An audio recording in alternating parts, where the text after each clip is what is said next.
Olá pessoal, visto a fase de elaboração do ciclo orçamentário, vamos passar para a fase de discussão do nosso ciclo orçamentário. Então vem comigo que eu vou situar para vocês onde nós estamos agora dentro do ciclo orçamentário. Olha lá, estamos na fase de discussão, chamada também de estudo de aprovação do processo orçamentário.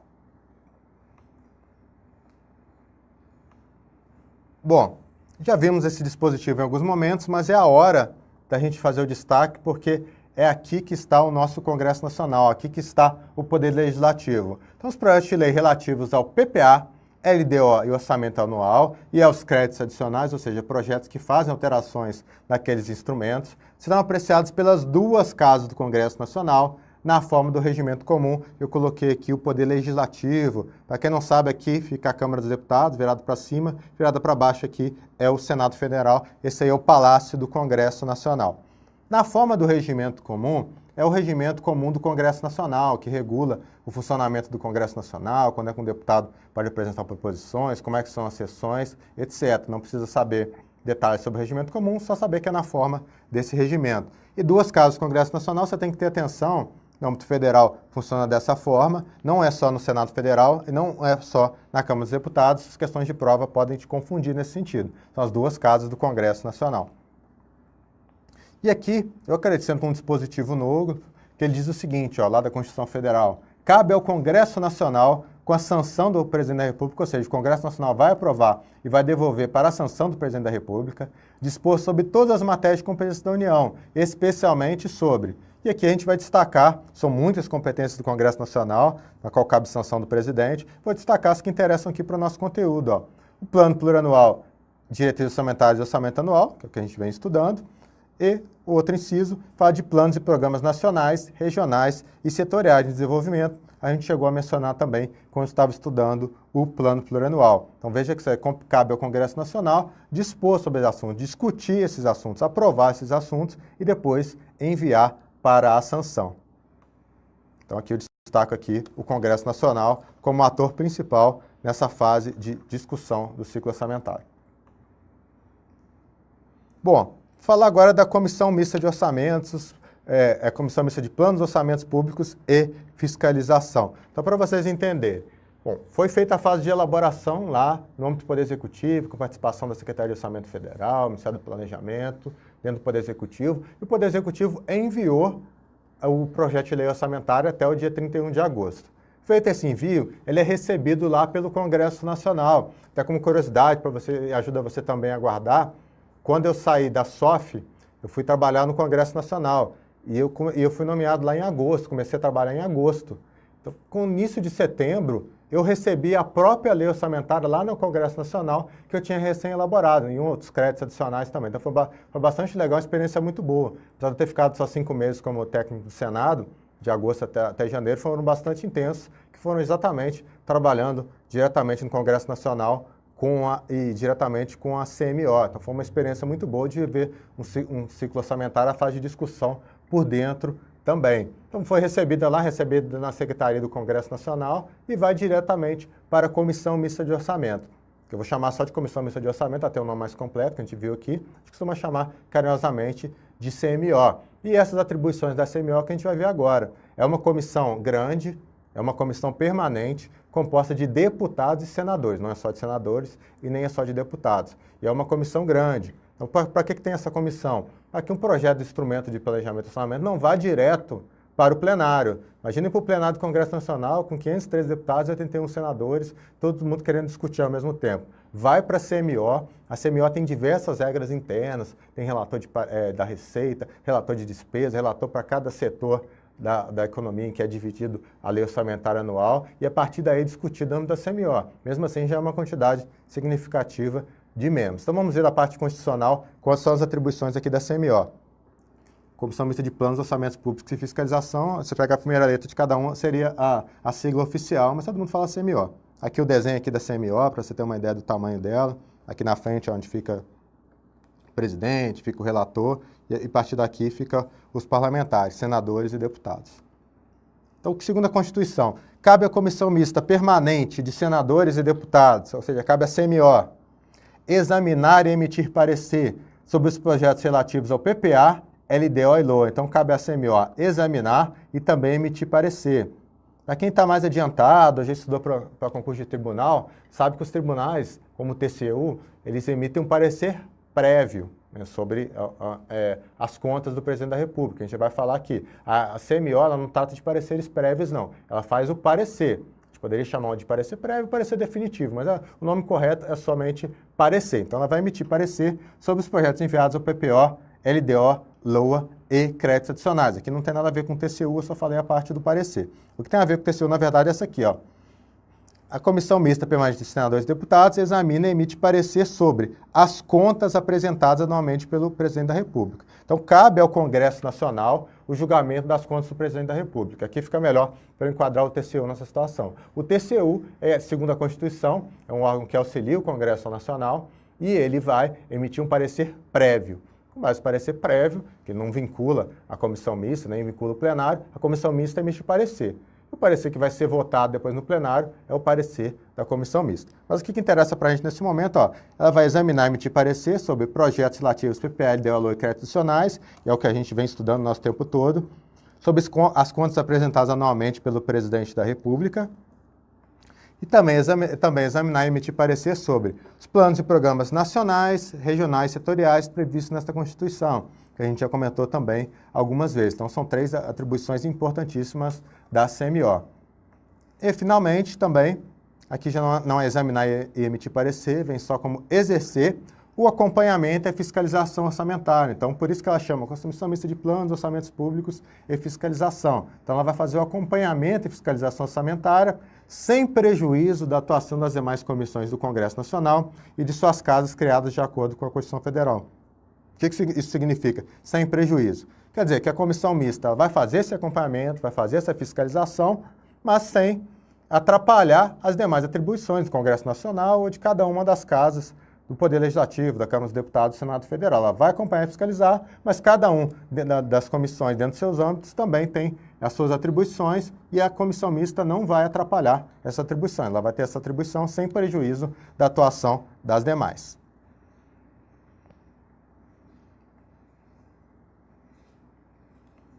Bom, pessoal, esse dispositivo aqui é um dos dispositivos que mais cai em prova. Eu vou falar dele e depois eu vou falar das emendas, que ele cai muito em prova e já vou passar para vocês quais são as pegadinhas que aparecem. Olha o que ele diz. O presidente da República poderá enviar mensagem ao Congresso Nacional. Então aqui eu já destaco a palavra mensagem, que o presidente não envia emenda, ele envia mensagem ao Congresso Nacional para propor modificação nos projetos a que se refere o artigo 66, ou seja, PPA, LDO, LOA e as suas alterações, créditos adicionais. Tá? Créditos adicionais. E quando é que ele pode fazer? Enquanto não iniciada a votação na comissão mista da parte cuja alteração é proposta. Vou explicar primeiro o que significa isso, a gente entra nos detalhes. Teve a fase de elaboração, que a gente já falou aqui várias vezes. O Poder Executivo enviou ao Poder Legislativo. Vamos supor que depois do envio, ele constatou que teve algum erro, ou que quer fazer uma alteração, ou mudou alguma coisa dentro do planejamento, ele quer mudar alguma coisa naquele projeto que foi enviado. É proibido mudar? Não, ele pode mudar. Ele muda como? Encaminhando o que a gente chama de mensagem. Então, ele vai encaminhar uma mensagem ao Congresso Nacional com a alteração que ele quer realizar. Ele pode fazer isso a qualquer tempo? Não. Ele só pode fazer isso se a parte que ele quiser alterar, no âmbito da comissão mista ainda, não é que foi para o plenário depois para votar, não, ainda na comissão mista. Essa comissão mista que a gente acabou de falar, CMO. Se dentro da comissão mista não tiver sido iniciada a votação da parte cuja alteração é proposta, ou seja, não começou a votação na parte que ele quer alterar. Então, o Poder Executivo pode enviar, desde que a parte que ele quer alterar não tenha iniciado a votação. Cuidado, não é finalizada a votação e não é no plenário, é não ter começado a votação no âmbito, não é começado os trabalhos também, não começado a votação no âmbito da comissão mista. Então, e se ele quiser enviar uma alteração que já começou a votação na comissão mista? Não pode ser enviado. Aí depois ele tenta enviar, fazer uma emenda parlamentar, se for possível, mas o Poder Executivo não pode mais mexer. Então, vamos reler agora. Ó. O Presidente da República poderá enviar mensagem ao Congresso Nacional para propor modificação nos projetos a que se refere, PPA, LDO, LOA e créditos adicionais, enquanto não iniciada a votação na comissão mista da parte cuja alteração é proposta. Então, não precisa de ter a LOA toda parada, nada disso, é só a parte que for modificada. Outro dispositivo interessante é sobre a possibilidade de rejeição da LOA.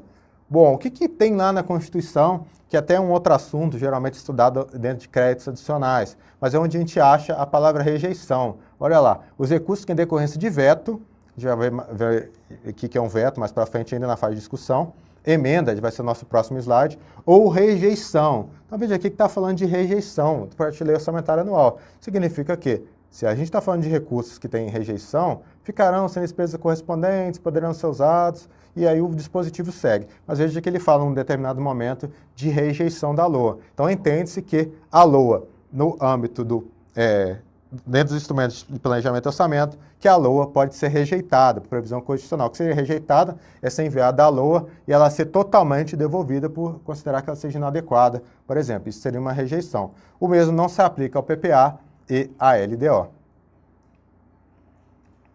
Bom, agora vamos entrar no assunto mais cobrado em provas de concurso público quando a gente está falando da fase de discussão, que são as emendas parlamentares.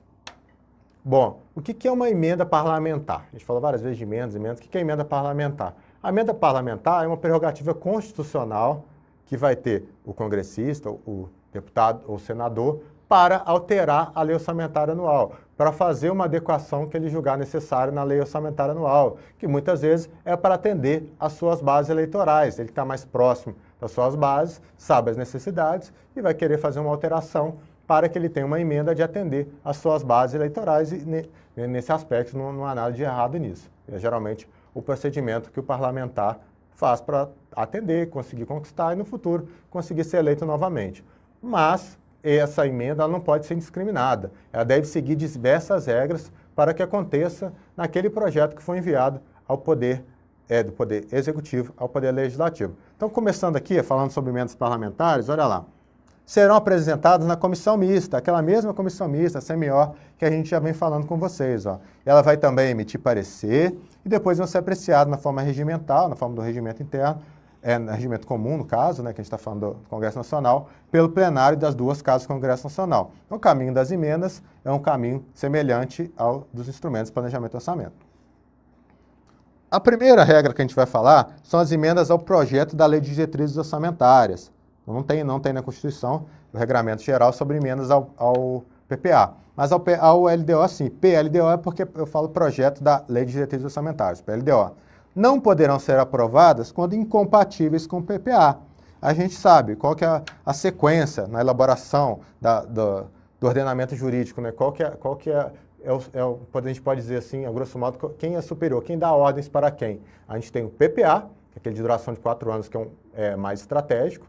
Ele vai dar as ordens, dar as diretrizes para a Lei de Diretrizes Orçamentárias, que vai dar a orientação para a Lei Orçamentária Anual. Então, quando a gente está falando da LDO, se ela tem que seguir o que está no PPA, claro, as emendas da LDO têm que ser compatíveis com o PPA. Então, isso aqui é bastante fácil, apesar de estar negativo, ó, você pode ler assim, as emendas ao PPO poderão ser aprovadas se compatíveis com o PPA, ou, como está escrito na Constituição, as emendas ao PLDO não poderão ser aprovadas quando incompatíveis com o PPA. Então, é só isso que a gente tem sobre a LDO.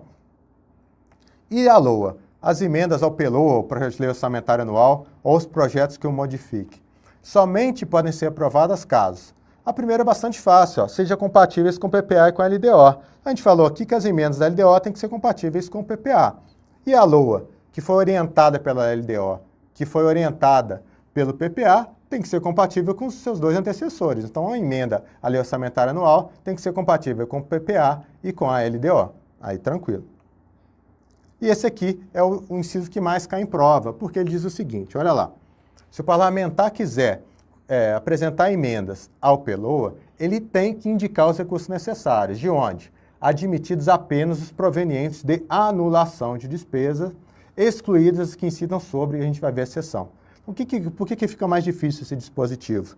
Porque ele vai misturar a regra e vai falar também da exceção. A regra, parlamentar só pode apresentar emenda oriunda de que? A anulação de despesa. Cuidado, porque você vai decorar, vai internalizar aí as exceções, vai achar também que a anulação de despesa não pode. Não, a regra é que tem que anular alguma despesa para que se apresente emendas. Relembrando, a Lei Orçamentária Anual, pelo princípio do equilíbrio orçamentário, ela diz o seguinte, que a despesa não pode ser superior à receita. Então, a gente tem a receita e tem a despesa. Então, para o parlamentar colocar emenda, ele vai ter que cancelar alguma despesa para poder equilibrar aqui também e ficar na mesma receita. Essa é a regra que está nesse dispositivo, tá bom? E pode cancelar qualquer despesa? Não, tem despesa que não tem como cancelar. E está lá na Constituição também, ó. Quais são aquelas que são excluídas? Quais são aquelas que não podem ser canceladas? Veja, pessoal, que são despesas que se fossem canceladas, dariam muito problema na lei orçamentária anual. Por quê? Dotações para pessoal e seus encargos voltados para despesas com o pessoal, não pode ser cancelado. Está lá a dotação para pagar pessoal, não vai cancelar porque o pessoal vai ficar sem pagamento, sem pagar os seus encargos. Serviço da dívida, também não pode deixar de pagar a dívida para poder fazer uma emenda parlamentar, e muito menos cancelar uma transferência tributária constitucional para os demais entes, porque essas transferências são aquelas previstas na Constituição. Muitas vezes é um imposto que é recolhido pela União, mas ele que tem que ser transferido pelos estados, ou em caso de fundo de participação dos estados, ou fundo de participação dos municípios. Isso é mais para quem está estudando o direito tributário. O que interessa para a gente aqui, uma emenda não pode cancelar essas transferências tributárias, não pode cancelar serviço da dívida, também não pode cancelar ou anular dotações para pessoal e seus encargos, tá bom? Mas tem que vir de anulação de despesa. Esse terceiro dispositivo, lá na Constituição, ele vem com ou, assim, ó. Sejam relacionados com a correção de erros ou omissões. Então, se houver algum erro, alguma omissão na lei orçamentária anual, ele pode sim fazer o que tiver que ser feito para fazer o devido ajuste. É por isso que tem aqui o ou, no inciso 3, que entende-se que nesse caso não precisa respeitar o 2. Porque aqui a gente está falando de erro. Ó. Imagina que tem um erro nas transferências tributárias. Então, ele vai ter que ajustar. Então, aqui é um outro dispositivo que trata de correção de erros ou correção ou alguma omissão que não foi feita e o parlamentar vai poder fazer essa correção. Ou sejam relacionadas com os dispositivos do texto do projeto de lei. Aqui a gente chama de emendas de redação. São emendas simplesmente para alterar o conteúdo. Às vezes uma redação que ficou mais confusa dentro do projeto de lei que pode ser melhorada, alguma explicação que pode ser feita adicional, a gente chama de emendas de redação. E na Constituição aqui, olha lá, ela diz que sejam relacionadas com os dispositivos do texto do projeto de lei. Então, pessoal, olhem para esse slide, fixem bastante, que é um slide muito importante e que cai muito em prova, falando das emendas, quando é que um parlamentar pode apresentar emenda, fala que tem que ser compatível com o PPA com a LDO, fala que tem que ser oriundo de anulação de despesa, fala que, apesar de ser de anulação de despesa, não pode anular despesa com o pessoal, dívida e transferência tributária, ou que também pode ser uma emenda, pode ser relacionada à correção de erros ou omissões, ou com dispositivos do projeto de lei.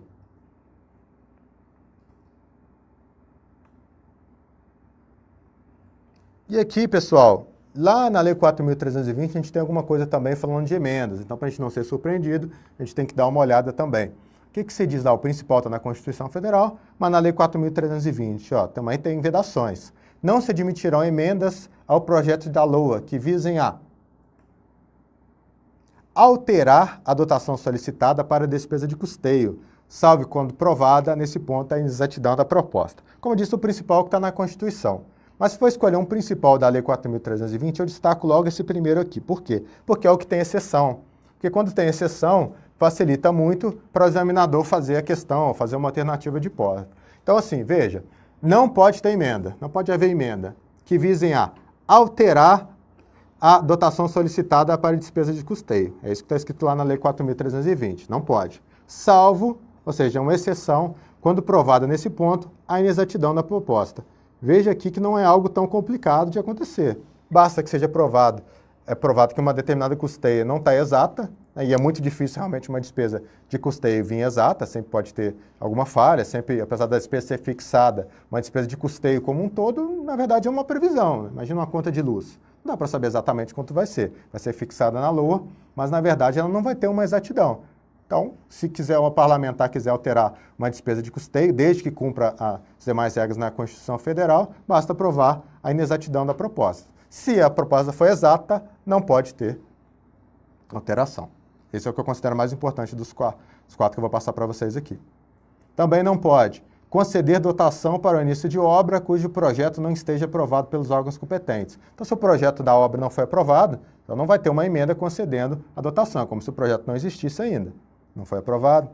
Da mesma forma aqui, ó, Não pode ter emenda para conceder dotação para instalação ou funcionamento de serviço que não esteja anteriormente criado. Então, o serviço não foi criado, por que você vai fazer uma emenda para ele? Então, também considera que ele ainda não existe. E, finalmente, também não pode haver emenda para conceder dotação superior aos quantitativos previamente fixados em resolução do Poder Legislativo para a concessão de auxílios e subvenções. Aqui, a Lei 4.320 diz que é por meio de resolução do Poder Legislativo que se concede auxílios e subvenções, tá? A gente vai seguir aqui o que está na Lei 4.320. E se tem um valor da subvenção, se tem um quantitativo, a emenda não pode ultrapassar esse quantitativo. Então, esses três aqui são bastante simples, você não vai dar, não que sejam simples, mas é de fácil compreensão, porque não vai conceder dotação para começar uma obra que não foi aprovada, nem para instalação de serviço que não existe, e nem superior a um quantitativo que já foi aprovado. E essa primeira é ter esse cuidado, ó, que não pode alterar a despesa de custeio, a não ser que seja aprovada a inexatidão da proposta, na Lei 4.320. E aqui, já na LRF, já no ano de 2000, a LRF diz o seguinte, ó, reestimativa de receita por parte do Poder Legislativo, ou seja, aqui a gente não está falando do Poder Executivo, está dizendo do Poder Legislativo. Quando é que ele pode reestimar a receita? Como é que ele pode ser para baixo ou para cima, mas geralmente é para cima, né? Quando é que ele pode aumentar a receita, reestimar a receita? Só será admitida se comprovado erro ou omissão de ordem técnica ou legal. O que é isso, pessoal? Para evitar que o Poder Legislativo, no momento que envia a LOA, fique reestimando a receita, porque é mais interessante aí. Lembra que eu falei? Ó, receita vai estar igual a despesa. Tá? Ele pode mexer na despesa, na anulação. Agora, vamos supor que ele constate lá naquele dispositivo que fala erros ou omissões, lá em emendas que a gente viu no slide anterior. Então, ele fala que está um erro na estimativa de receita. Então, vamos reestimar? Aí ele vai reestimar para cima. Se ele reestimou para cima, fica lá uma diferença entre a receita e despesa. Essa diferença poderia ser usada para emendas parlamentares. Então, para evitar esse tipo de coisa, a LRF veio como uma regra e falou, reestimativa de receita somente se tiver algum problema. Olha lá o que está escrito, para a gente pegar direitinho que está lá. Ó. Só será admitido se comprovado erro ou omissão de ordem técnica ou legal. Mas, na prática, pode ser comprovado erro ou omissão de ordem técnica, manteve-se da mesma forma. Vê lá que tem um erro ou omissão, aí esse erro ou omissão foi de ordem técnica, porque a receita, por mais bem trabalhada que seja, ela é somente uma estimativa e pode ter pontos de vista diferentes. Então, pontos de vista lá do Congresso Nacional pode dizer que a receita é maior do que ela é na realidade, por ordem técnica, e sobrar mais recursos para emendas. Não estou dizendo que isso sempre acontece, mas pode acontecer. Bom, agora a gente vai passar a falar da aprovação. Como é que é a aprovação? Olha lá. Em cada uma das casas do Poder Legislativo, a aprovação dos instrumentos de planejamento e orçamento se dá por maioria simples. Já falei isso algumas vezes, vou destacar para vocês. Leis do PPA, LDO, LOA são leis ordinárias, portanto, necessitam apenas de maioria simples para aprovação.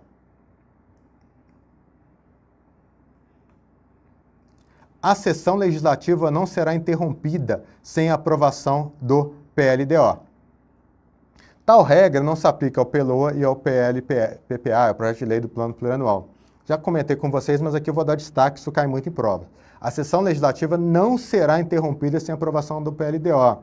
Lembra lá que eu falei que a sessão legislativa, o primeiro período, encerra em 17 de julho? E depois volta o segundo período em 1º de agosto? A LDO é enviada até 15 de abril, até 8 meses e meio antes do encerramento do exercício financeiro, e tem que ser devolvida até o final do primeiro período da sessão legislativa, tem que ser devolvida até 17 de julho. Se a LDO não for devolvida, não for aprovada nesse período, devolvida para sanção, significa que não teríamos esse recesso no meio do ano. Ou seja, a sessão legislativa, né, que a sessão ela é como um todo, ela compõe os 2 períodos, ela não será interrompida, ela vai seguir direto se a LDO não for aprovada. Ah, professor, e na prática?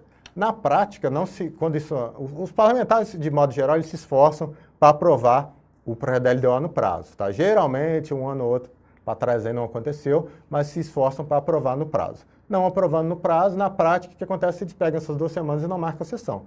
Então, não é decretado oficialmente o recesso, mas não se marca a sessão. Então, na prática, teve um recesso branco. Às vezes, vocês podem ouvir isso na imprensa. Mas, de modo geral, esse prazo é cumprido e realmente é feita essa aprovação nesse prazo. E essa penalidade, digamos assim, de não ter recesso, ela se aplica à LOA e ao PPA, porque a LOA e o PPA tem que ser devolvido até 22 de dezembro. E aquele recesso que tem lá, final de dezembro e janeiro, ele fica comprometido? Não, não tem essa restrição ao PPA e à LDO. Então, essa questão de a sessão legislativa não ser interrompida, de não ter recesso, é apenas se a LDO não for aprovada. Tá bom, pessoal?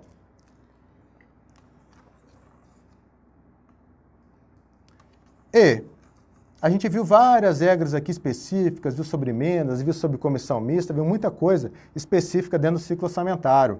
Mas e o que não estiver de diferente nesse ciclo? Que não tem uma regra específica dentro do ciclo orçamentário? Olha lá, devem ser aplicadas demais normas relativas ao processo legislativo. Lá na parte de orçamento, a Constituição destaca isso. Que o que não está ali, que é diferente, deve ser aplicada as demais normas relativas ao processo legislativo. Bom, e vamos falar agora de sanção. Antes da gente falar sobre sanção, é só uma curiosidade que a gente pode falar aqui sobre os prazos, já deu para a gente fazer bastante coisa, já absorveu sobre os prazos. Repare o seguinte, você que já fixou, já entendeu sobre os prazos da LDO, do PPA e da LOA. Vamos falar desses prazos um pouquinho no primeiro ano de mandato.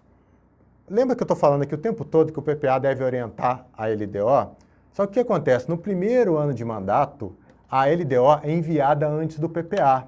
Veja que a gente tem uma incongruência no ADCT, que ela deveria ser sanada por essa lei complementar que a gente viu lá na fase de elaboração. Que deveria estar uns prazos de forma que o PPA fosse enviado primeiro do que a LDO. Na verdade, a LDO é enviada até 15 de abril e depois até 31 de agosto é enviado o PPA junto com a LOA. Então quer dizer que há uma incompatibilidade? Não. O que acontece na prática? Eu vivi lá dentro da SOF, lá junto, em contato com a SPI na prática. Na prática, tudo que tem que ser discutido de novo do PPA é discutido até o dia 15 de abril. Então, a LDO, e o que não ficar acertado, a LDO vai ser omissa nesse ponto. Então, se tenta ao máximo entrar no acordo de como vai ser o PPA, apenas as regras gerais, como é que vai ser a construção dos programas, que o PPA de um ano para outro, a cada 4 anos, ele pode mudar, porque ele não tem um regramento, uma organização que deveria está prevista nessa lei complementar, então ele pode mudar a cada 4 anos a sua forma de organização. Então, até o dia 15 de abril, se discute tudo lá, discute a SOF, entre a SPI, o que tinha que fazer no PPA. Então, enviava a LDO já consoante que esse suposto PPA que seria enviado. Isso é a prática, tá, pessoal? Mas o que está previsto e o que é feito realmente na hora do envio é que a LDO é enviada até dia 15, o PPA é enviado até dia 31. Isso que eu falei na prática não é o ideal, não é o ideal que fosse ao contrário, o PPA é enviado primeiro, mas funciona bem. Aí, se precisar fazer depois um ajuste na LDO, esse ajuste é feito também, por meio de emenda, a base do governo pede para fazer uma emenda e faz um ajuste no que for necessário, depois o presidente veta, que é o que a gente vai comentar aqui sobre o veto. E na questão do PPA, é a mesma coisa, só que o PPA tem que ser enviado junto com a LOA. Claro, o ideal era que o PPA fosse enviado antes, a LOA bem depois, né? Já vi um PPA aprovado e assim depois enviar a LOA. Mas como é enviado juntos, no dia 31 de agosto, até o dia 31 de agosto, mas na parte que usa esse prazo todo, é enviado para discussões juntos, e a LOA já vai vir em consonância com aquele PPA que foi aprovado. Isso aqui é uma curiosidade que muita gente, na hora de ver os prazos, pode imaginar até que os prazos estão errados. Na verdade, estão errados mesmo, né? Mas estão previstos na legislação e é o que cai em prova. Então, vamos falar de sanção, então?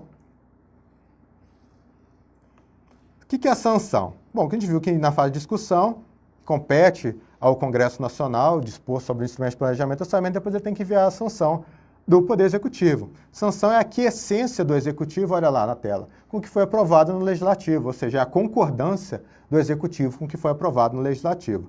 Por outro lado, o que é o veto?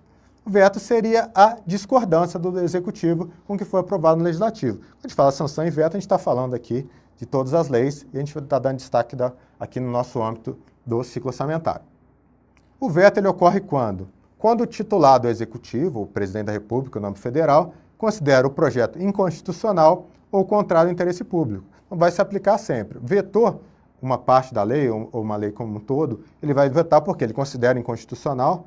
Ele tem que levar para o STF para vetar, para considerar inconstitucional? Não, é o prerrogativo do presidente. Ele considera inconstitucional e pronto, e é feito o veto. Ou, se não for do interesse dele, não for do interesse da política dele, ele veta por ser contrário ao interesse público. São os dois modos de fazer um veto a um projeto.